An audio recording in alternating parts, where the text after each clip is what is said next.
जैसे कि हम चैप्टर 2 को देखते हैं। इसमें क्या है कि प्राचीन भारतीय इतिहास जो हमने देखा वो आगे देखेंगे, इसका कोई स्रोत भी तो होगा, तो इसलिए इसका नाम है प्राचीन भारतीय इतिहास का स्रोत। जो कि हमें जानकारी है, जो कि ज्ञान हमें मिलता है वो कहाँ से आया, किस किस विधियों से हमें प्राप्त हुआ, क्योंकि हम उस समय मौजूद तो थे नहीं। इसलिए इस चैप्टर का नाम है प्राचीन भारतीय इतिहास का स्रोत। अब हम देखते हैं कि दो तरीके के स्रोत मिलते हैं, एक तो साहित्यिक, एक गैर साहित्यिक। और साहित्यिक में भी होता क्या है कि धार्मिक और गैर धार्मिक। गैर साहित्यिक में तो स्मारक हो गए, सिक्के हो गए और अभिलेख हो गए, ओके। और साहित्यिक में धार्मिक और गैर धार्मिक। धार्मिक में वेद हो गए, चारों वेद, बुद्ध धर्म के ग्रंथ, जैन धर्म के ग्रंथ। और गैर धार्मिक में नाटक जो लिखे गए उस टाइम, उपन्यास जो लिखी गई और अभिलेख जो लिखे गए। अब देखते हैं कि रेडियो कार्बन या कार्बन 14 डेटिंग विधि, ये अवशेषों की तिथि निर्धारित करने की विधि है। कार्बन 14 सभी जीवित वस्तुओं में एक मौजूद रेडियोधर्मी कार्बन तत्व है, ओके। जब व्यक्ति मर जाता है या कोई जीवित वस्तु मर जाती है तो उसमें कार्बन 14 कम होने लगता है। इसकी कमी को देख के उसकी तिथि का पता लगा लिया जाता है कि इसकी डेथ हुए कितने दिन हो गए या कितने दिन पहले ये मृत हो चुका है, उसकी कार्बन की कमी को देखकर, ओके। जैसे कि हम मानव के विकास को देखते हैं, सबसे पहले ऑस्ट्रोलोपकस आता है, फिर होमो हबिलिस आता है, फिर होमो इरेक्ट आता है, फिर होमो निडरलेस आता है, फिर होमो सेपियंस आता है, ओके। ये सब प्राचीन काल के अंतर्गत आते हैं। अब हम सबसे पहले इसका क्रम देख लेते हैं, क्योंकि कभी कभी क्वेश्चन में पूछ लेता है कि सबसे पहले कौन सा मानव आया था। तो उसमें क्या होता है कि 4 ऑप्शन दे देगा, इन चारों के नाम। तो सबसे पहले कौन सा आया था? ऑस्ट्रोलोपकस। आपको ऑस्ट्रोलोपकस पर टिक कर देना है। तो इस तरीके से हम देखते हैं कि मैंने इसकी ट्रिक बना कर रखी हुई है। ऑस्ट्रा होबी इरेनिडर सिपियंस, ऑस्ट्रा होबी इरेनिडर सिपियंस, ऑस्ट्रा होबी इरेनिडर सिपियंस, ऑस्ट्रा ऑस्ट्रोलोपकस, होबी होमो हबिलिस, इरे होमो इरेक्ट, नीडर होमो निडरलेसिस, सिपियंस होमो सिपियंस, ओके। इस तरीके से इसे कम से कम 10-12 बार रिपीट करोगे तो खुद याद हो जाएगा। ऑस्ट्रा होबी इरे नीडर सिपियंस सीक्वेंस, ओके। अब हम ऑस्ट्रोलोपकस के बारे में देखते हैं। सबसे पहले ये 5 मिलियन वर्ष पहले आया था। ये सबसे पहले अफ्रीका में था। भारत में कुछ थोड़े अंतरों के साथ ये प्राप्त होता है। रामापिथेकस, भारत में इसका नाम क्या था? रामापिथेकस था। और 22 लाख वर्ष पहले शिवालिक के क्षेत्र से इसके साक्ष्य प्राप्त हुए। इसकी जो मस्तिष्क की जो क्षमता होती है वो 450 से लेकर 500 सीसी होती है, ओके। अब हम देखते हैं कि होमो हॉबिलिसिस को, तो ये 2 मिलियन वर्ष पहले आया। ये केवल दक्षिण पूर्वी अफ्रीका में स्थित था। इसकी जो मस्तिष्क की जो क्षमता थी वो 500 से 700 सीसी थी। ये मेरी ट्रिक बनाई हुई थी, हॉबी दक्षिण पूर्वी अफ्रीका। इसे 8-10 बार रिपीट करो, खुद याद हो जाएगा। हॉबी दक्षिण पूर्वी अफ्रीका। इसी तरीके से हम होमो इरेक्ट को देखते हैं। ये 1.5 मिलियन वर्ष पहले आया। सर्वप्रथम कुल्हाड़ी का जो निर्माण, उसके अंदर क्या क्या? हस्तकुटार, पत्थर के औजार, ये इसी होमो इरेक्ट ने यूज़ किए थे। आग का आविष्कार इसने किया। इसकी जो मस्तिष्क की जो क्षमता थी 850 से लेकर 1200 सीसी थी। आप देख रहे होंगे कि लाइन से जो निरंतर हम आगे बढ़ रहे हैं, ये मानव का विकास जो आगे बढ़ रहा है, मस्तिष्क की जो क्षमता है वो भी निरंतर आगे की ओर बढ़ती जा रही है, ओके। इसके बाद आता है होमो निडरलेसिस, होमो निडरलेंसिस। ये एक भारी भरकम शरीर वाला, जिसे हम दानवाकार कह सकते हैं, जैसे कि दानव की स्थिति होती है, इस तरीके का था ये। लेकिन इसकी जो खोपड़ी थी वो छोटी थी। इन्होंने शवों को दफनाने का आरंभ किया। जब लोग मर जाते थे तो पहले क्या था? शवों को दफनाने का जो आरंभ किया होमो निडरलेसिस ने ही किया, ओके। इसकी जो मस्तिष्क क्षमता थी वो 1200 से 1400 सीसी थी। आप देख रहे होंगे निरंतर ये आगे की ओर बढ़ रही है, जैसे जैसे मानव का विकास हो रहा है, ओके। इसके बाद आता है होमो सेपियंस, यानी कि आधुनिक मानव। इसका जो मस्तिष्क था यानी कि दिमाग था वो अधिक विकसित था। उच्चतर भाषा का प्रयोग किया इसने। वर्तमान मानव जो है इसी का वंशज है, ओके। और इसकी मस्तिष्क की जो क्षमता थी वो सबसे ज़्यादा 1400 से 1600 सीसी, ओके। अब हम यहाँ पर मेरी कुछ ट्रिक्स लिखी हुई हैं, जैसे कि पहली देख लेते हैं। आग का होमो इरे, आग का होमो इरे, आग का होमो इरे, यानी कि आग का जो आविष्कार किया वो होमो इरेक्ट ने किया। भारी भरकम निडर, भारी भरकम जो लोग होते हैं वो निडर होते हैं, मतलब कि डरते नहीं है, तो भारी भरकम निडर। जो दानवकार भारी भरकम मानव था वो निडर, होमो निडरलेसिस था। ओके, आग का होमो इरे, जैसे कि मैंने यहाँ पे भी लिख रखा है और दोबारा याद करने को यहाँ पर भी लिख रखा है, आग का होमो इरे, मतलब आग का जो आविष्कार किया वो होमो इरेक्ट ने किया, इरे से। ओके, शवों को दफनाना निडर, जो निडर लोग होते हैं वो शवों को दफना देते हैं, तो इसी तरह हमारी ट्रिक है शवों को दफनाना निडर, मतलब शवों को जो दफनाने का प्रारंभ किया वो होमो निडरलेसिस ने किया। ओके, अब हम देखते हैं कि इतिहास का जो प्रारंभ हुआ, कहने का मतलब ये है कि इतिहास क्या है, इतिहास कहाँ से आया। इतिहास को हिस्ट्री कहा जाता है। ये हिस्ट्री जो है वो हिस्टोरिया वर्ड से बना है, किससे, हिस्टोरिया, और हिस्टोरिया वर्ड के जो हिंदी में मीनिंग है वो है पूछताछ। वर्तमान में अतीत के अध्ययन को ही हम हिस्ट्री कहते हैं। ओके, सदियों से चले आ रहे परिवर्तन का अध्ययन भी हिस्ट्री कहलाता है। मतलब कहने का मतलब यह है कि जो सदियों से परिवर्तन चला आ रहा है, जो सदियों से आ रहा है परिवर्तन, कि पहले मानव ऐसा था, फिर ऐसा हो गया, फिर ऐसा हो गया और अब ऐसा है, इसके अध्ययन को ही हिस्ट्री कहते हैं। और वर्तमान में एक वर्ड में कहते हैं कि हम अतीत के अध्ययन को, मतलब जो गुजर चुका है, इसके अध्ययन को हम हिस्ट्री कहते हैं। ओके, और ये जो हिस्ट्री है ये हिस्टोरिया नामक एक वर्ड से बना है, और हिस्टोरिया नामक वर्ड का मतलब होता है पूछताछ। ओके, अब हम यहाँ से देखेंगे कि डिवाइडेशन ऑफ हिस्ट्री, यानी कि इतिहास का विभाजन, इसे 3 भागों में बांटा गया है, प्राचीन काल, मध्यकाल और आधुनिक काल। प्राचीन काल को भी 3 भागों में बांटा गया, प्रागैतिहासिक काल, आधि ऐतिहासिक काल और ऐतिहासिक काल। अब हम देखते हैं सबसे पहले प्रागैतिहासिक काल को। ऐसा काल जिसमें ना तो लिखित और ना ही पठित घटनाएं उपलब्ध हों, मतलब कि कुछ ना तो हमें लिखा हुआ मिला है, ना कोई पढ़ने योग्य मिला है। ओके, कोई घटनाएं नहीं मिली हमें जिसके बारे में हमें जानकारी नहीं है, इसे कहते हैं प्रागैतिहासिक काल। और प्रागैतिहासिक काल के भारत में जनक जो थे वो रॉबर्ट ब्रूस फुट कहलाते हैं। ओके, भारत में प्रागैतिहासिक काल के जनक रॉबर्ट ब्रूस फुट कहलाते हैं। जैसे कि मेरी यहाँ ट्रिक बनी हुई है, प्रागैतिहासिक ब्रूस फुट, 5-6 बार कहो, रिपीट करो, खुद याद हो जाएगा। प्रागैतिहासिक ब्रूस फुट, प्रागैतिहासिक ब्रूस फुट, प्रागैतिहासिक ब्रूस फुट। और जैसे कि यहाँ पर आप दोबारा से देख सकते हो कि प्रागैतिहासिक PMNT, प्रागैतिहासिक PMNT, इसे याद कर लो खाली, PMNT को प्रागैतिहासिक के साथ में। ओके, इससे क्या होगा, ये जो प्रागैतिहासिक काल के जो डिवाइडेशन हुआ 4 भागों में, पुरापाषाण काल, मध्य पाषाण काल, नवपाषाण काल और ताम्र पाषाण काल, ये याद रहेगा क्रम इसका। ओके, जैसे कि पुरापाषाण काल P, मध्य पाषाण काल M, नवपाषाण काल N और ताम्र पाषाण काल T से आता है तो T, PMNT, प्रागैतिहासिक PMNT, जैसे कि मैंने यहाँ पर भी लिख रखा है, प्रागैतिहासिक PMNT। इसके बाद आता है आदि ऐतिहासिक काल।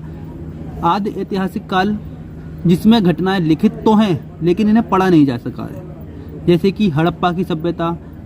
यह घटनाएं लिखित नहीं है परंतु रचित एवं पठित हैं, जैसे कि वैदिक काल। वैदिक काल में लिखित नहीं है। इसे हम 2 भागों में बांटते हैं, आदि ऐतिहासिक काल को सिंधु में और वैदिक में। और अब आता है ऐतिहासिक काल, ऐसा काल जिसकी घटनाएं लिखित भी हैं और पठित भी हैं। ओके, अब हमने तीनों के बारे में जान लिया, प्रागैतिहासिक काल के बारे में, आदि ऐतिहासिक काल के बारे में और ऐतिहासिक काल के बारे में। अब हम देखेंगे कि प्रागैतिहासिक काल को जो हमने 4 भागों में बांटा PMNT, इसके बारे में डिटेल में देखते हैं।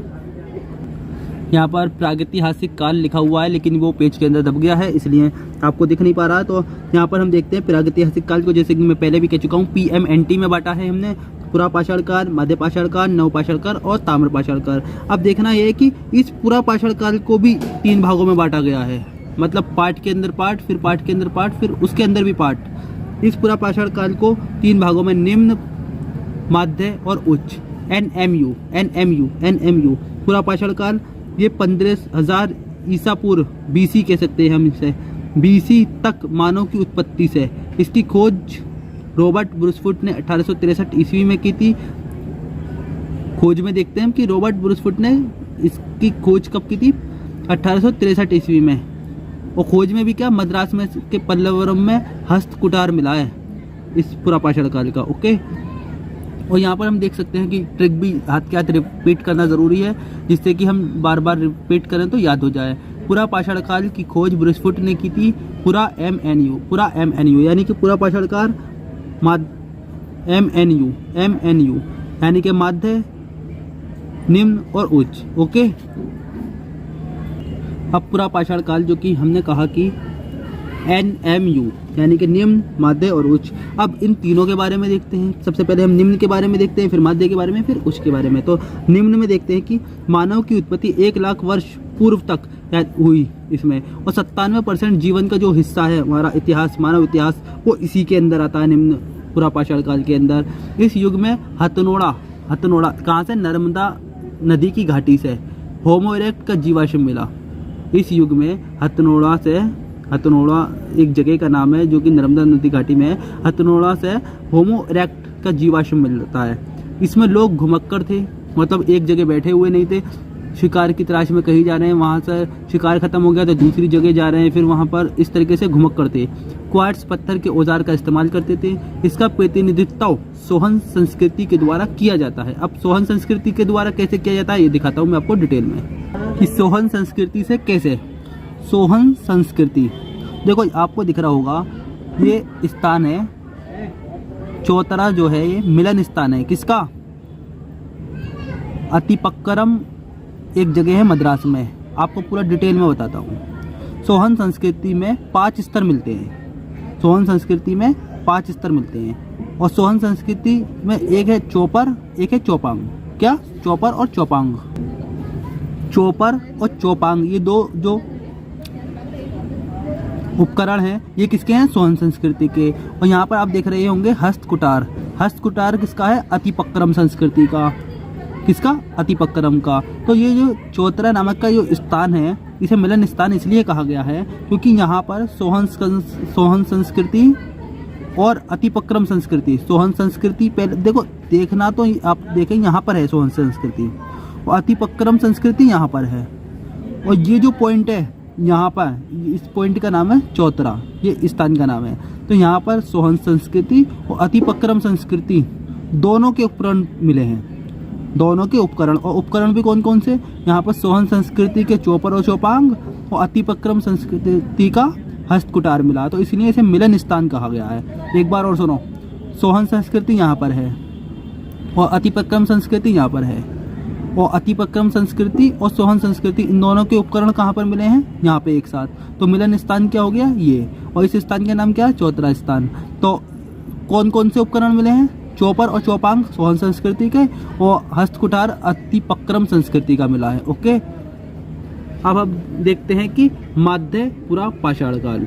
ये हमने निम्न देख लिया, अब माध्य देखते हैं। लेकिन माध्य में जाने से पहले इसमें थोड़ा सा और गहराई में जाते हैं। निम्न में ही ये जो रेड कलर का आपको दिख रहा है पूरा, ये निम्न वाला है। इसमें हिमयुग का हिस्सा भी शामिल हो जाता है। निम्न पूरा पाषाण काल में हिमयुग का, इसमें लोग घुमक करते और क्वार्ट्ज के औजारों का इस्तेमाल करते थे। अब हम देखते हैं कि माध्य पूरा पाषाण काल में, ये ब्लू कलर का जो दिख रहा है ये माध्य पूरा पाषाण काल के बारे में लिखा हुआ है।